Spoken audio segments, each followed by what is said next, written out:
Selamat sejahtera, bertemu kembali dalam episod Sembang Santai kali ini.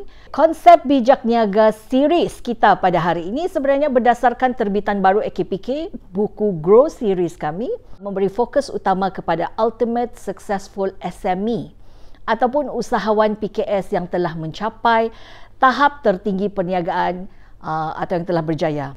Siri ini dibawakan khas bertujuan untuk meningkatkan keupayaan dan kemahiran ilmu dalam pengurusan kewangan perniagaan serta mengamalkan tingkah laku kewangan yang bertanggungjawab dan baik dalam perniagaan kita. Mengikut definisi kewangan yang diterapkan dan selari dengan garis panduan kami di AKPK, ia merupakan amalan atau tabiat positif dalam soal kewangan yang membantu anda membuat keputusan kewangan yang bijak. Tetamu undangan istimewa kita untuk Bijak Niaga series kali ini, kita terbangkan khas daripada negeri di bawah bayu. Saya perkenalkan Puan Ann Antah, pengasas cantik Borneo.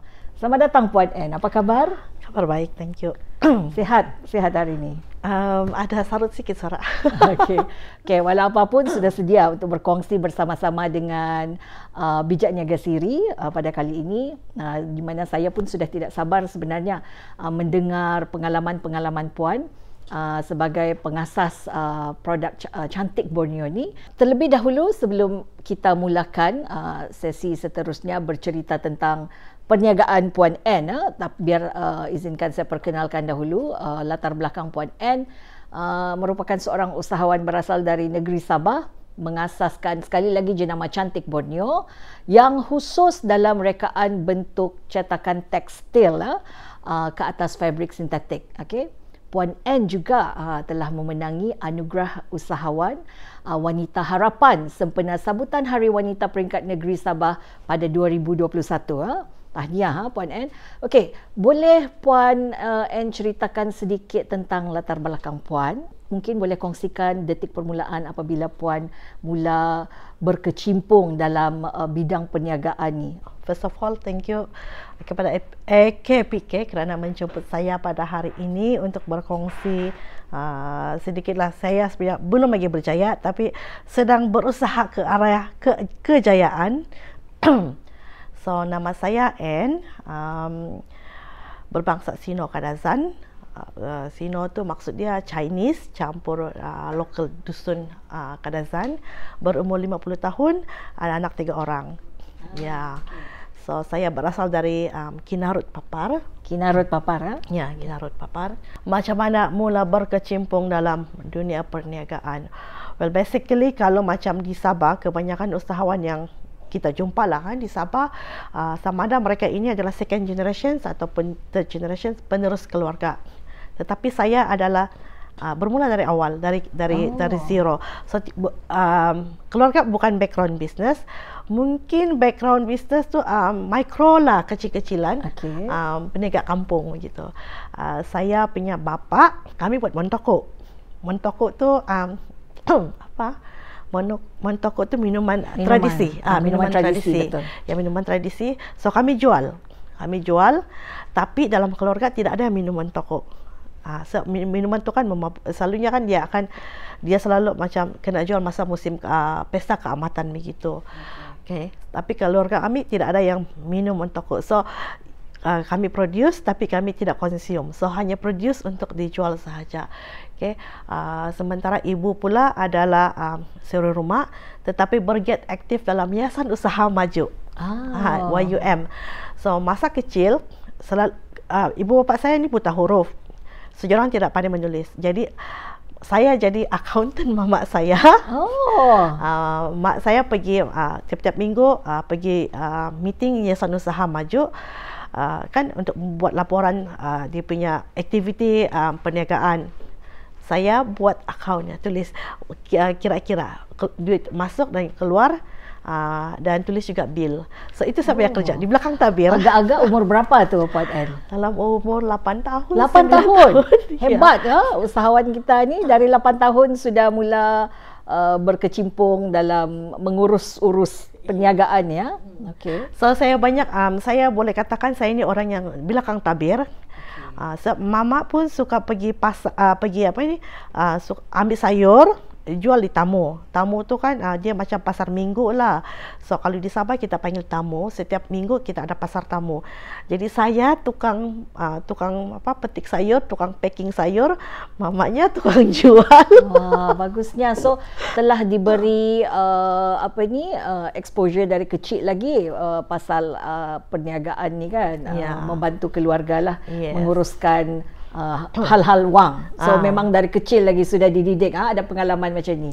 Bilakah masa Puan mula berjinak-jinak dalam perniagaan, dan mungkin Puan boleh ceritakan pengalaman di masa awal pengasasan Cantik Borneo ni? Okey, masa bila mula berjinak. Saya rasa panjang saya punya perjalanan bila mula berjinak. Tapi Cantik Borneo ni antara saya punya projek yang kira macam yang paling lama lah antara semua. Saya sebelum saya graduate, sebelum saya habis sekolah, memang selalu tolong mak pergi jual. Okay, selama ada packing barang tu selalu tolong mak berjual. Selepas tu masa di universiti, saya selalu ambil barang-barang sehari Sabah, beli rantai-rantai, lepas tu jual. Jual di universiti. So dari masa universiti ni pun memang sudah diteruskan jugalah dengan membuat perniagaan kecil-kecilan macam ni kan. So saya jual rantai-rantai earrings yang motif etnik tu, jual di universiti. Sebab masa tu kan tidak ada online, tidak ada Alibaba. So tahun 90-an. Jadi bawa barang setiap kali balik Sabah, borong barang rantai-rantai manik, bawa pergi universiti, lepas tu jual. And then selepas tu graduate, kerja dahulu, tapi in between selalunya saya ambil macam peluangan kalau macam ada keramaian begitu kan, pergi jual lah, buka gerai-gerai begitu. Memang mungkin minat lah. Okay, so saya start Cantik Borneo ni pada tahun 2011. Tapi masa tu saya sudah saya graduate tahun 1999, kerja dahulu. Selepas tu sebelum buat Cantik Borneo, saya ada buat satu franchise. Buat franchise business dengan satu jenama dari KL. So jenama tu aksesori rambut, saya jual di KK. So saya ada 2 branch. Tetapi saya rasa perniagaan franchise ni bukan untuk saya, sebab saya tidak ada kebebasan untuk buat keputusan. So saya berfikir, okay, I need to do something, I need to start my own, supaya saya bebas untuk buat saya punya strategi sendiri. Jadi dari sana saya dapat idea. Apa yang saya nampak di Sabah masa tu adalah kekangan untuk tidak ada barang-barang buatan Sabah yang mencerminkan budaya Sabah sebagai barang souvenir, sebagai cendera hati untuk para pelancong. Jadi saya ambil idea mencipta produk baru berdasarkan kepada kebudayaan Sabah. Jadi projek yang pertama, Cantik Borneo 1.0, adalah membuat aksesori rambut. Oh, aksesori rambut dah. Ya. Tapi masa tu dia tidak bukannya mendapat sambutan.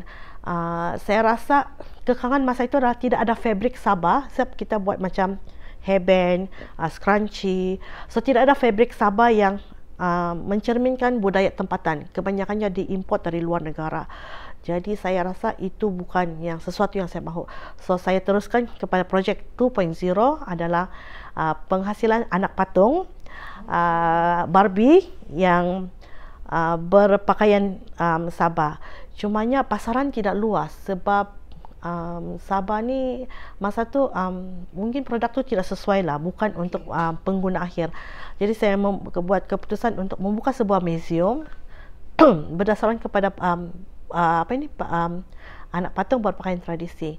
Dan dari sana kebanyakan pengunjung yang datang ke Cantik Borneo akan bertanya, di mana kami boleh dapatkan kain dari negeri Sabah yang lebih kurang macam pakaian tradisi, yang mencerminkan pakaian tradisi tetapi kain yang boleh dipakai harian. So memang tidak ada kain-kain. Jadi saya ambil keputusan untuk do something about it and pergi pitching di Yayasan Inovasi Malaysia dan dapat dana.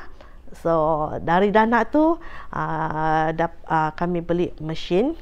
Actually dana tu untuk membiayai mesin pencetak. Dari dana ni kami bermula dengan projek Cantik Borneo. Jadi idea-idea tu dapat dari sepanjang saya berkecimpung dalam dunia dari Cantik Borneo projek 1.0 until 2.0, terhasillah projek Cantik Borneo 3.0 which is kain corak Sabah. Oh, okey. Jadi agak menarik juga perjalanan sebab dari awal ni bukan pada asalnya kita Puan plan untuk produce textile tentang ethnic design kan. So dia bermula daripada hair accessories dan dia berkembang sehinggalah ke Cantik Borneo yang dikenali kini dengan kain tekstil bercorak etnik. Agak menarik. Okey. Okey, kalau dari segi masa permulaan tadi Puan ada dapat dana, memohon dana tu kan. Okey, jadi working capital Puan Ann, kita sedia maklum kalau yang permulaan modal ni adalah asas. Namun pengurusan modal kerja yang efektif ni kritikal untuk memastikan perniagaan ni berjalan, terutama di bahagian operasi. Okey, boleh Puan kongsikan macam mana Puan pastikan aliran tunai untuk perniagaan Cantik Borneo ni dijaga dan mencukupilah untuk perjalanan perniagaan ni. Adakah dia satu perjalanan yang mudah bagi Puan? Sebab Puan awal-awal tadi ada cakap yang dia memang suka nombor, ada kursus asas perakawanan. Macam mana perjalanan dia masa mula tu? Okay, when you comes from background yang tidak ada kewangan yang kukuh, and you are the founder, memang cash flow, working capital tu antara yang paling tough antara semua aspek. Kita kena jaga. So saya sebagai founder, saya kena jaga, pegang kuat-kuat yang aspek yang itu, tidak boleh orang lain yang pegang. Okay, but then accounts, kita ada kerana account untuk buat, but dia punya finance part tu kita kena tengok. So bagi saya pengurusan kewangan tu sangat penting. Setiap duit keluar masuk tu mesti direkod. So kita gunakan sistem. So saya gunakan sistem online sistem CRM untuk untuk segala urusan kewangan. So every day dia mesti segala macam sales hari ini mesti masuk hari ini. So dia on time, real time. Expenses today mesti masuk. So that at the end of the day ataupun at the end of the week, kita tahu berapa expenses kita. Kita tahu berapa kita punya sales.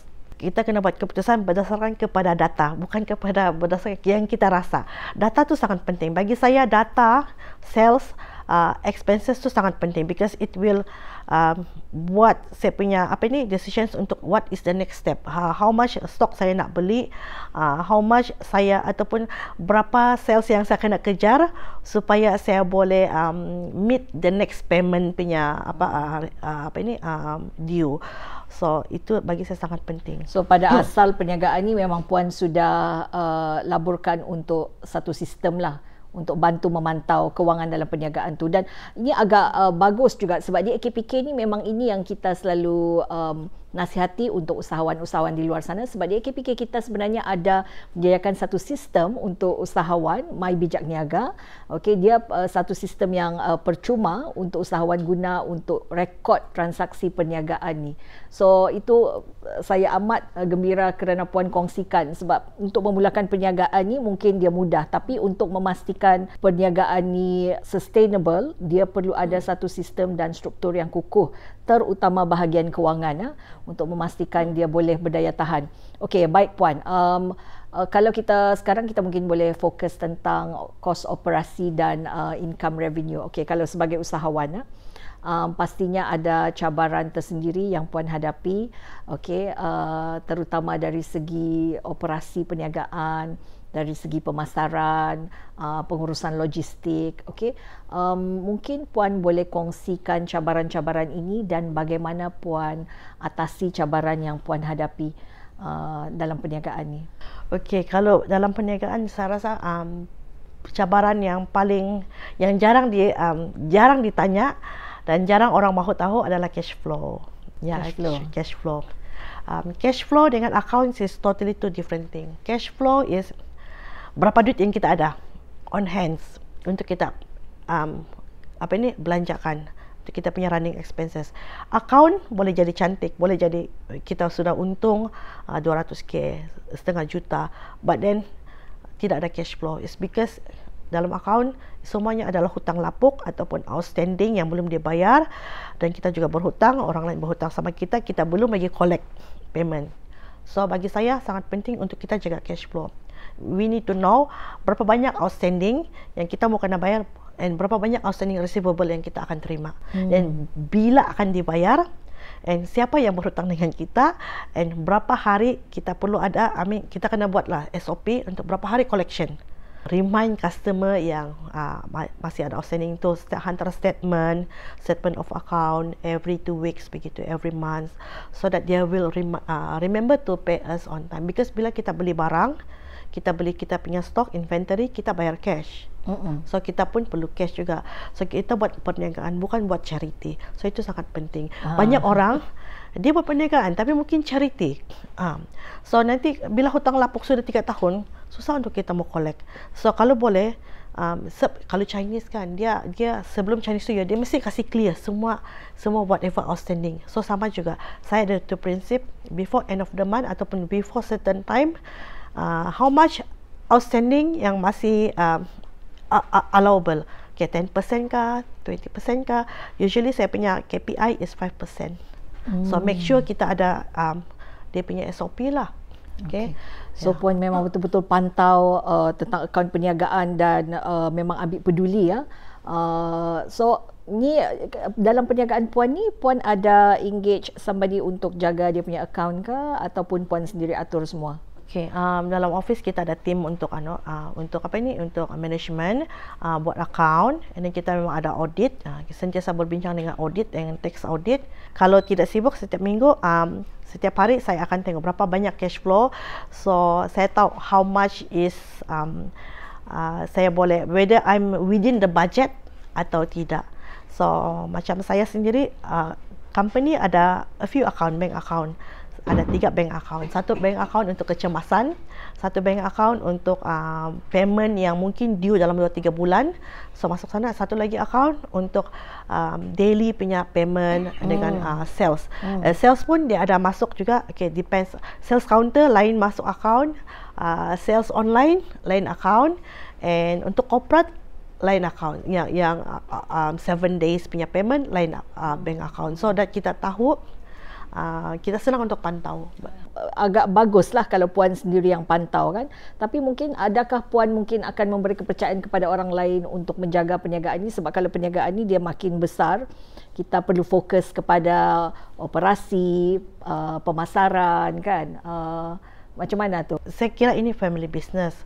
Okay, kita because I am the founder, so before I pass down to the team, kita mesti make sure that conflict of interest, kita mesti ada satu sistem supaya conflict of interest ataupun tidak ada loophole untuk siapa-siapa staff ataupun siapa-siapa yang dalam team tu untuk manipulate.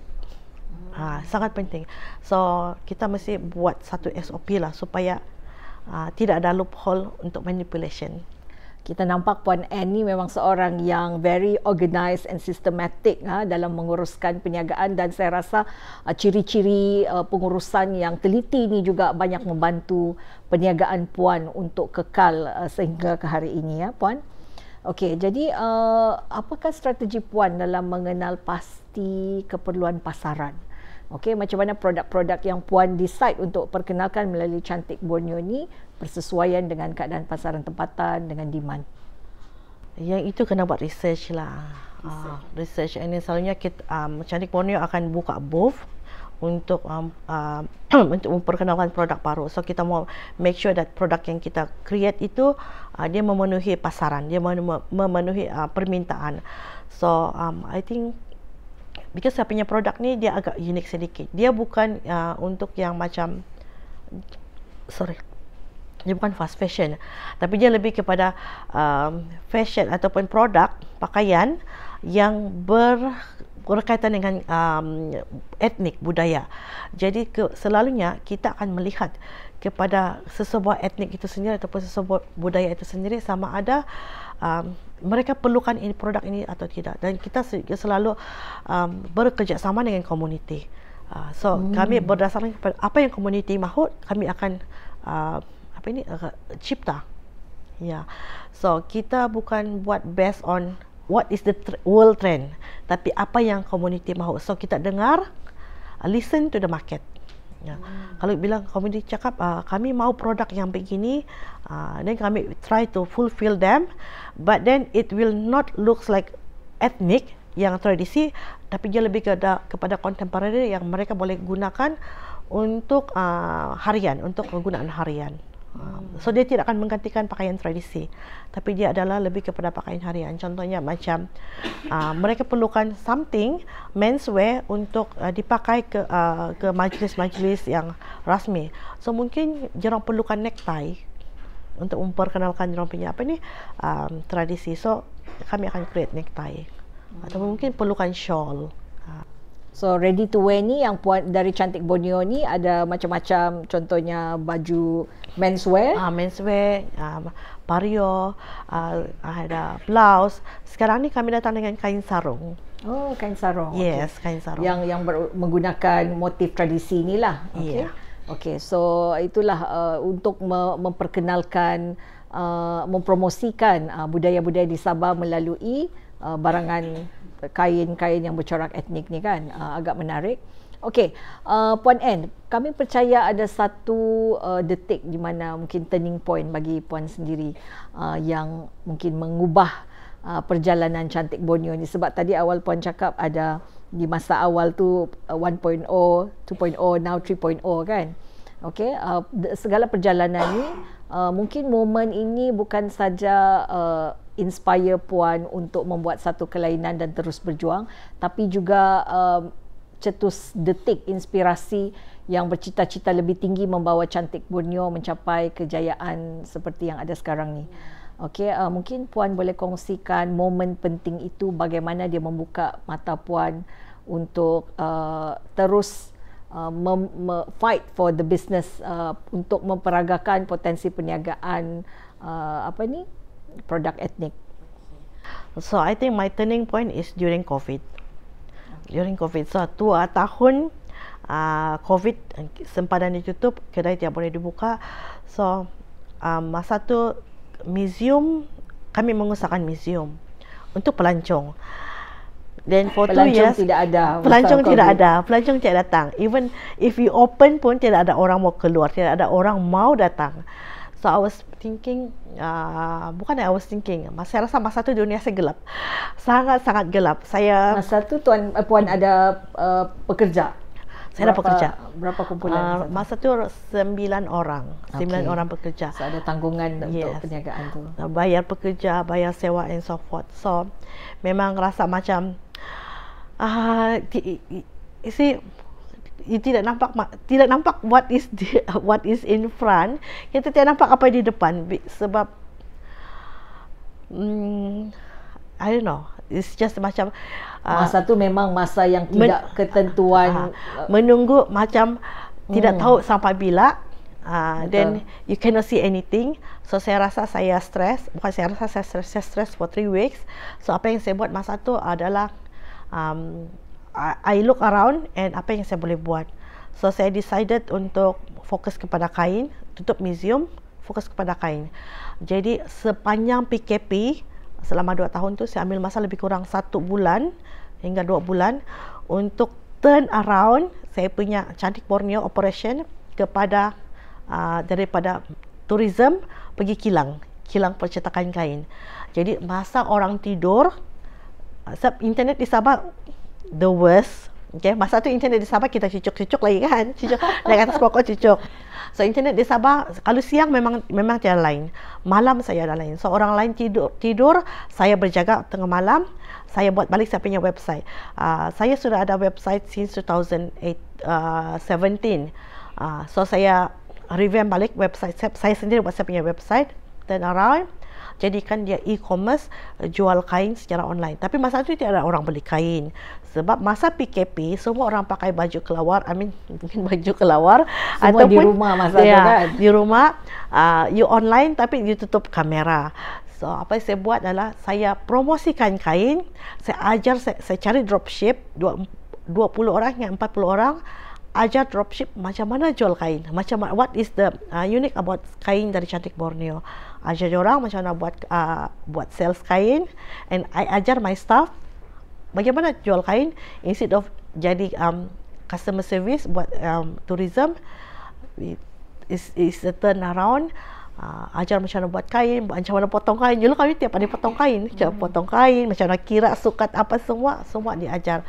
So that is I think one of my turning point lah. So I took about half a year untuk restructure balik my company. Yeah, took half a year. So daripada apa itu dia berubah operasi kepada pencetakan design etnik pula.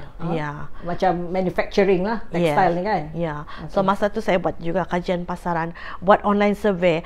What do you think, what is the identity of Sabah? So cari buat di apa ni di secara online, macam mana apa itu identiti Sabah. So saya buat semua secara online. So saya gunakan sepenuhnya platform online, WhatsApp lah, Telegram lah, Facebook, Insta, semualah, whatever yang saya jumpa kita guna online. And I think that is one of the I would say pivot point, because orang Sabah sebelum ni, they are not online. Okay, diorang tidak online. Tapi because of COVID, semua orang jadi online. Jadi saya rasa itu satu peluang yang di mana kita boleh gunakan untuk restructure balik. So daripada situasi yang dihadapi tidak diduga sewaktu pandemik kan, di mana semua ditutup, perniagaan pun mungkin terumbang-ambing pada ketika itu, Puan dapat tercetus satu idea untuk membuat satu pembaharuan, terutama tukar semua approach dalam jadi pula manufacturing textile. So dia punya pula, sebenarnya saya sendiri pun nampak cantik Borneo sewaktu masa pandemik. So dia berkesan lah inisiatif Puan untuk mempromosikan masa online. Dan saya sendiri tertarik dengan kain-kain yang disediakan sebab kita boleh gunakan motif-motif ni untuk diragakan untuk modern, baju moden, instead of dia punya yang cultural show saja tu kan. Okay. So satu pembaharuan yang amat baik sekali. Terima kasih atas perkongsian tadi tu Puan, sebab apa yang kita nampak sewaktu pandemik, memang banyak perniagaan yang tidak berjaya melepasi rintangan pada ketika itu, dan Cantik Borneo sebenarnya adalah salah satu perniagaan yang bukan sahaja berjaya melalui saat getir tu, tapi buat total turnaround ke atas cara perniagaan tu. Sangat membanggakan. Okey, kita teruskan Puan, untuk kalau kita cakap dalam perniagaan ni, mindset seseorang peniaga ni penting, okey, untuk memastikan perniagaan ni dapat dijalankan dengan berdaya saing, bertahan. Sebab ramai yang ingat buat perniagaan ni mudah. Sebenarnya banyak cabaran-cabaran di belakang tabir yang Puan sendiri pernah lalui. Growth mindset towards business growth ni penting. Jadi orang mungkin lihat Puan pada hari ini sebagai ikon usahawan wanita, okay, yang berjaya, dengan jenama Cantik Borneo makin popular, makin dikenali, tapi mungkin ramai yang tidak tahu pengorbanan dan cabaran yang Puan telah lalui untuk sampai ke tahap di mana Cantik Borneo berada ketika ini, jenama yang dikenali. Okey, mungkin kongsikan growth mindset yang Puan perlu rasa dalam diri Puan ada dan perlu ada kepada usahawan kita. Bagaimana seseorang tu perlu terus bertahan, berkorban supaya perniagaan tu berkembang lebih besar. Okay, growth mindset. I think paling penting sekali perseverance. Perseverance susah nak cakap, but we need to persevere that. Okay, maybe apa yang saya buat hari ini is not going to be successful, but if kita percaya that it is going to change something in the future, I'm willing to do, I'm willing to invest, because saya nampak what is the consequences of apa yang saya buat. And I believe apa yang saya buat adalah it will change the ecosystem in Sabah. It will change many life.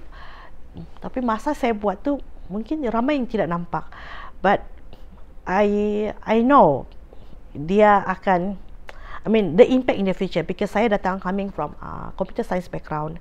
Saya before kita kena dikenalkan kepada AI, kepada IoT, semua benda tu semua kami sudah belajar.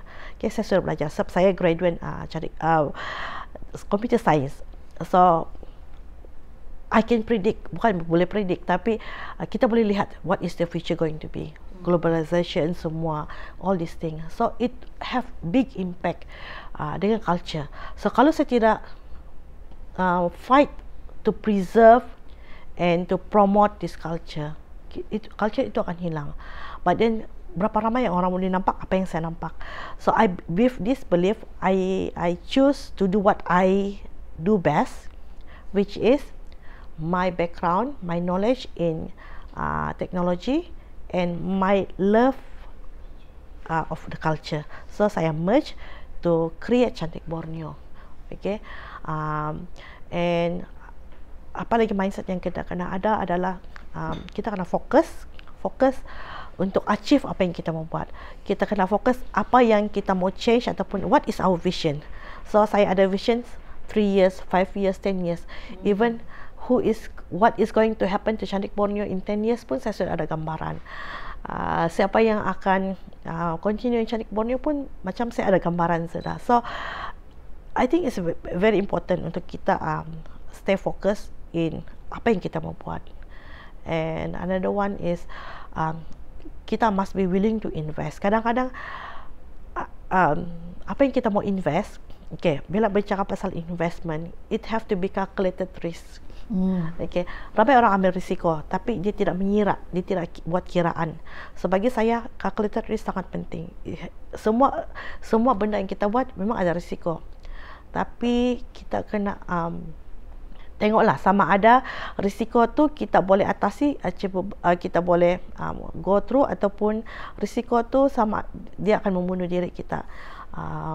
Contohnya semasa selepas COVID ataupun semasa COVID lifted kan, tahun 2022, kami kekurangan cash flow. Saya kekurangan cash flow. Semasa tu sudah habis 2 tahun, cash flow dihabiskan untuk expenses company. Then I discuss dengan husband, okay, macam mana dapat cash flow ni? Okay, jalan paling senang, kita jual kereta. Kami jual 2 kereta. Jual 2 kereta, so that cash flow invest pergi company untuk beli bahan mentah saja.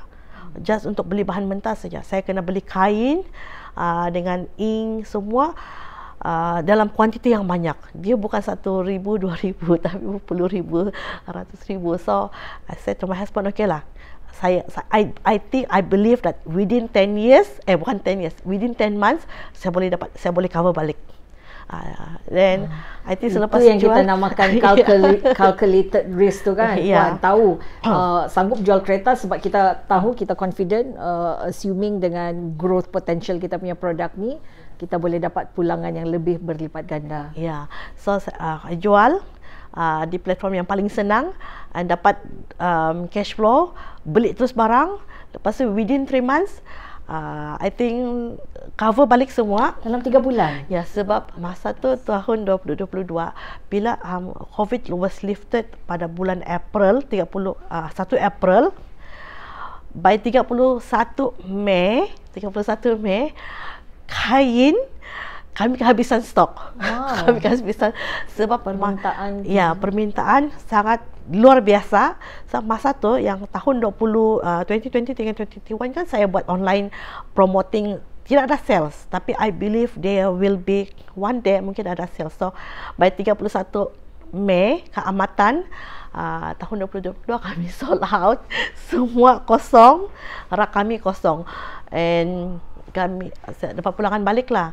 So I think by bulan 11 November tahun 2022 saya beli kereta yang baru.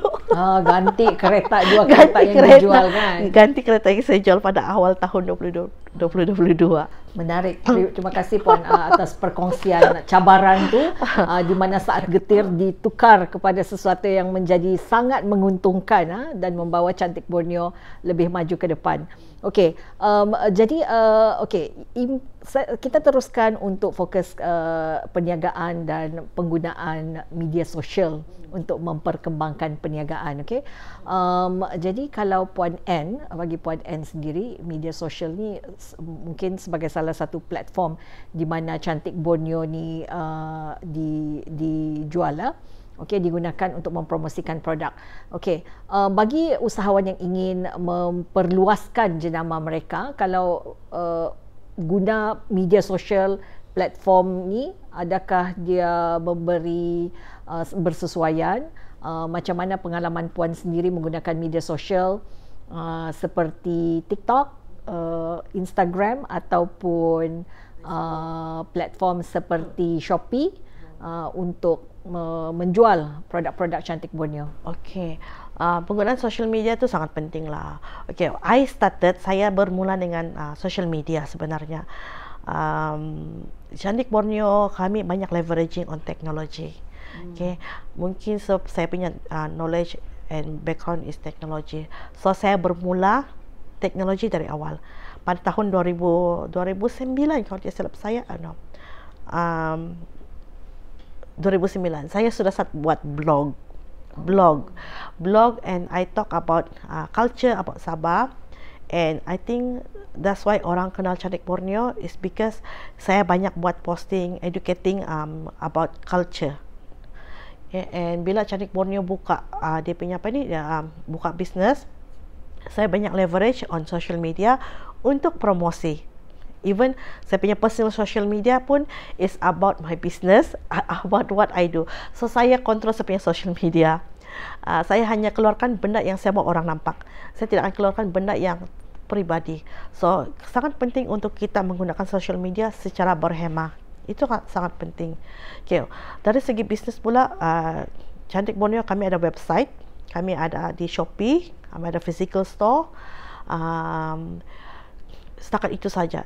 Untuk TikTok, Facebook, Instagram pun kami ada account, tapi itu hanyalah untuk promotion. So melalui social media ini kami give education about culture, give education about what we are doing. Okay, so we do not sell directly, but giving updates on activities sahaja.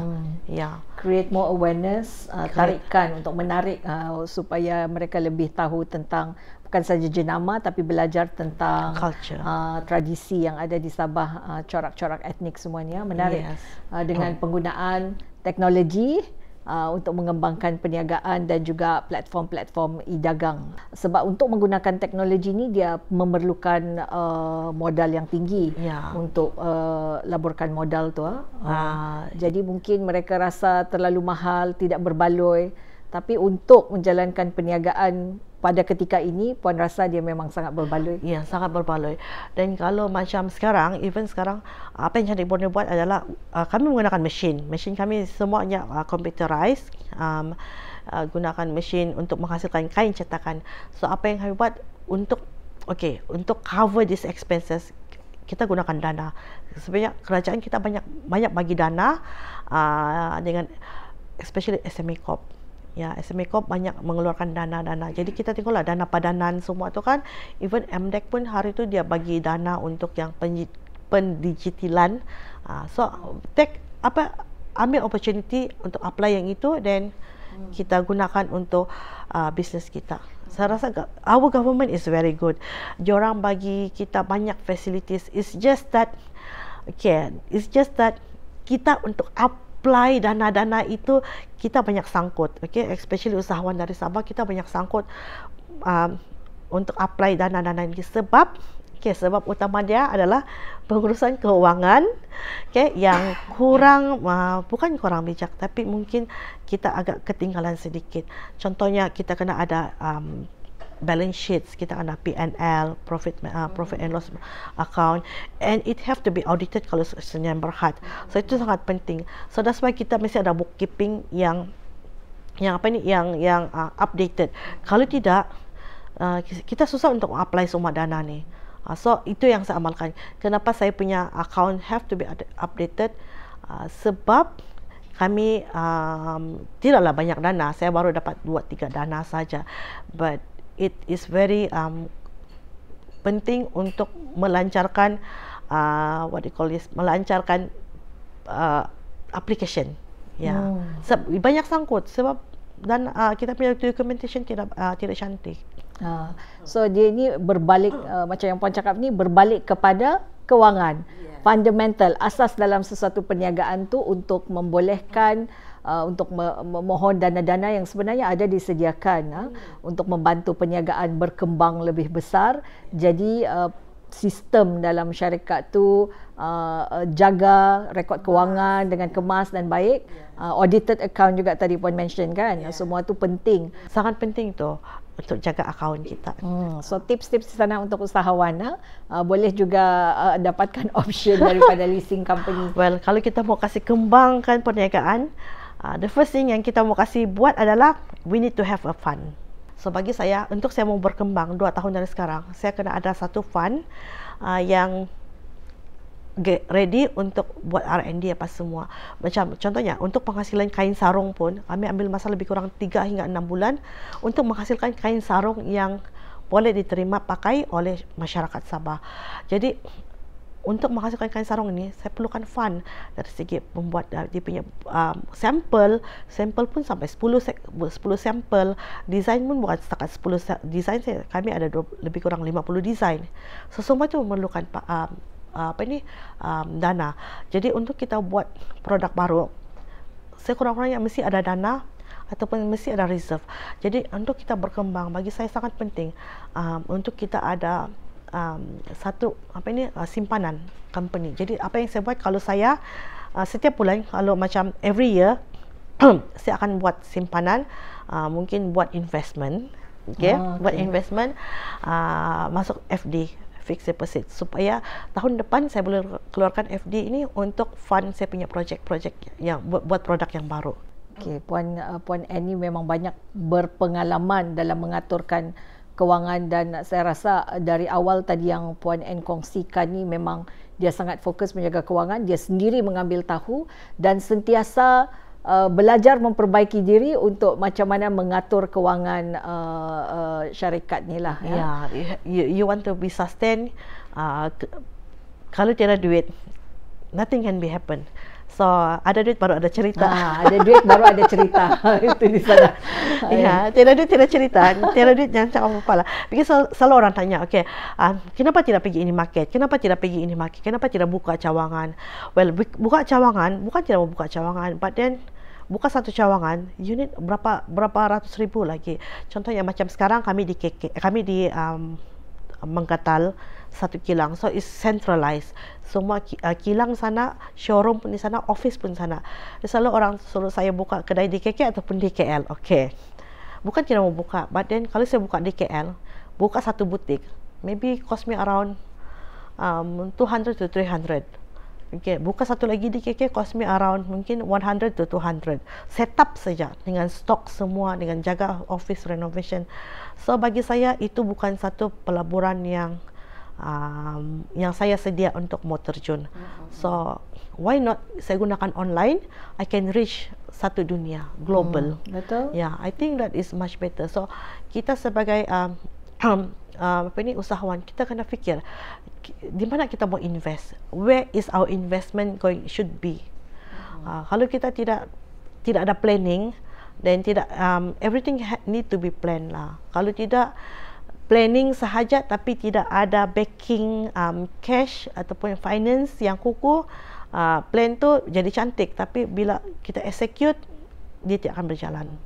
Kita boleh nampak Puan Annie dia memang peka ke atas persekitaran yang terkini, apa yang terbaru, dan di mana dengan ilmu yang Puan Anne sentiasa cari-cari ini, dia diamalkan dalam perniagaan untuk membantu perniagaan Cantik Borneo ini berkembang lebih besar lagi. Sebab itulah approach Puan ni memang sesuatu yang ada kelainan lah. Untuk menjayakan satu perniagaan ni, kita memerlukan tenaga kerja yang mantap. Betul lah Puan? Jadi tenaga kerja yang committed, yang baik ni bukan mudah untuk kita dapat sekarang ni. Mungkin Puan boleh ceritakan pengalaman Puan sendiri dalam membina tenaga kerja. Saya punya tim sekarang ni saya ada I think 20 orang, 19 orang, saya pun lost count sudah. But we started dengan 3 orang yang buat tekstil, dan berkembang hingga 8 orang, 9 orang. And then tahun ini, as of today, 19 orang atau 20 orang. Okay, I lost count. But then untuk buat team pun kita perlukan funding juga. Kita perlukan dana juga. So ditambah staff, mean new expenses. So kita hanya tambah staff apabila kita ready. So saya tidak akan sembarangan tambah staff. But kita tengoklah keperluan. Sangat penting untuk kita buat kita punya staff analysis. Di mana yang kita perlu staff, sana yang kita perlu tambah. Dan mana yang kritikal, itu yang kita perlu tambah. Kalau tidak kritikal, dan mungkin tidak perlu tambah. Okay, but then sangat penting untuk membuat team building lah. Saya invest setiap tahun team building. Team building at least one day one night di mana saya pun turut hadir. And team building ni sangat penting untuk make sure that the team is ada bonding. Kadang-kadang kan kalau kita semakin ramai orang, semakin banyak clash of dia punya ni personality. So kita mau close the personality gap, dia punya gap tu supaya kita boleh bekerja sama dalam satu team. So sangat penting itu. Jadi apabila untuk menghiring new staff, kita akan masukkan new staff dalam team yang sudah established. So diorang yang akan turunkan whatever company culture to the new staff. But saya punya company is mine is very flat organizations. Dia tidak banyak manager ke apa. It's very flat. So it's a team work. Everything satu team tu dia ada dia punya task sendiri. So they know what to do. But yang paling penting sekali dia punya requirement untuk kerja di Cantik Borneo adalah dia mesti cinta ataupun dia mesti love culture. Regardless of your background, because bagi saya background education is just a batu loncatan. Yang penting sekali dia punya minat untuk belajar dan minat terhadap culture. That is more important. Jadi Puan laburkan untuk mereka mempelajari skill-skill yang diperlukan untuk perniagaan ini. Dan saya rasa Puan menitik beratkan kualiti pekerja-pekerja dengan melaburkan masa dan tenaga untuk membangunkan skill-skill. Yes. Oh, okay. Sangat penting. Training. I believe in training lah. Jangan takut untuk train staff. Betul. Ya, so ramai orang takut untuk train staff sebab nanti one day staff akan lari. Bagi saya one day staff akan lari mungkin tidak ada jodoh lah kan. Because bagi saya kerja working relationship is just like a marriage lah. Kalau dia kerja dengan kita happy, dia pun happy. Kalau staff tu kerja dengan kita tapi dia tidak happy, then I think there's no point of staying together under one roof. Baik, sebelum kita tutup tirai pada sesi hari ini, mari kita tanyakan kepada Puan Ann, pendengar di luar sana yang masih bersama-sama, kita tanyakan kepada Puan Ann, Puan sekarang kalau berpeluang untuk bercakap terus kepada usahawan-usahawan muda di luar sana yang baru mula berjinak-jinak dalam arena perniagaan, ataupun mereka masih berfikir berniaga atau tidak, okey, mungkin apa yang Puan Ann ingin kongsikan, mungkin satu perkara yang penting dan harapan mungkin mereka tahu macam mana realiti dalam menjalankan perniagaan, terutama perniagaan Cantik Borneo yang berasaskan warisan budaya ni. Okey, untuk yang usahawan baru berkecimpung ataupun yang bercita-cita untuk memasuki bidang perniagaan. Well, dari luar orang sentiasa nampak okey buka bisnes ni sesuatu yang indah. Once sudah terjebak baru tahu, aduh, kenapalah saya buat ni? Kenapalah saya bodoh sangat buat ni? Well, I think every usahawan yang sudah lama dalam bidang perniagaan akan berfikir, bodohlah saya dulu. Kenapa saya pergi buat? But since sudah terjebak, tidak ada turning point, kita radu saja pergi depan. Teruskan sahaja. Badan kalau yang baru saja mau bermula, I think again whether this is the right things for you. Kalau betul-betul rasa macam okay, I want to do business, motivasi diri itu sangat penting. Jangan cepat give up. Well, kita boleh give up, kita boleh take a break 2-3 hari, 1 minggu, 1 bulan, tapi jangan too long, otherwise motivation tu akan hilang. And motivasi untuk usahawan, tidak ada siapa yang boleh bagi kita motivasi. Motivasi datang dari diri sendiri. Whether you want to fight it or not, is up to you. Sebab tidak ada orang lain yang give you arahan. Usahawan ni dia tidak ada orang lain yang mengarah. Semuanya datang dari sendiri. Whatever you want to do, whatever you want to achieve, semuanya datang dari sendiri. Whether you want to do it or not, it's another story. I think paling penting sekali is focus and kena tengok numbers. Sebab kalau tiada numbers, we cannot do. Jangan buat decisions based on perasaan. Okey, terima kasih atas kata-kata akhir daripada Puan Ann. Dengar di sana bakal-bakal usahawan baru di luar sana. Kita nampak Puan Ann dia berkongsi terus sebab tentunya pengalaman Puan Ann untuk menjalankan perniagaan ini bukan mudah, pelbagai onak duri yang telah dilalui, tapi dengan pengalaman dia kongsi terus ilmu. Apa yang saya boleh rumuskan di sini, ilmu untuk menjalankan perniagaan ini penting sebab tanpa ilmu amalan kita tu belum tentu betul. Puan Ann tadi cakap belajar asas perakaunan, belajar baca P&L report dan juga balance sheet report. Okay? So benda ni sebenarnya ilmu yang kita boleh cari, pelajari. Ilmu ada di mana-mana. Teruskan belajar bersama AKPK untuk usahawan-usahawan yang baru.